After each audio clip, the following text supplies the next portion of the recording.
తిరంగ యాత్రల పేరుతో రాజకీయాలకు అతీతంగా సైనికులను అభినందించేటువంటి కార్యక్రమం, వాళ్లకు మానసికంగా ధైర్యం కల్పించేటువంటి కార్యక్రమం, వాళ్లకు సంఘీభావం ప్రకటించేటువంటి కార్యక్రమం, వాళ్ళకు అండగా ఉండేటువంటి కార్యక్రమం దేశమంతా జరుగుతూ ఉంది.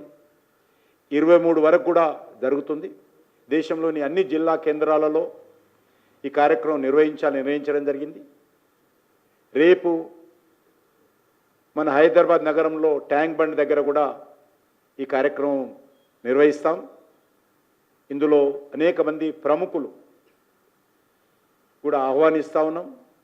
రాజకీయాలకు అతీతంగా నేను ఓపెన్ ఇన్విటేషన్ అన్ని రాజకీయ పార్టీలకు, శాసనసభ్యులకు, ఇది ప్రజల ప్రోగ్రాము అయినా కూడా ఒక కేంద్ర మంత్రిగా, ఒక స్థానిక పార్లమెంట్ సభ్యుడిగా నేను కూడా అందరినీ ఆహ్వానిస్తున్నాను. యువజన సంఘాలు, విద్యార్థి సంఘాలు, మహిళలు, ఉద్యోగ సంఘాలు ప్రతి ఒక్కరు కూడా ఈ కార్యక్రమంలో పాల్గొని ఆపరేషన్ సింధూరు విజయ నేపథ్యంలో వాళ్లకు సంఘీభావం ప్రకటించడానికి రావాల్సిందిగా ఆహ్వానిస్తున్నాను. ధన్యవాదాలు.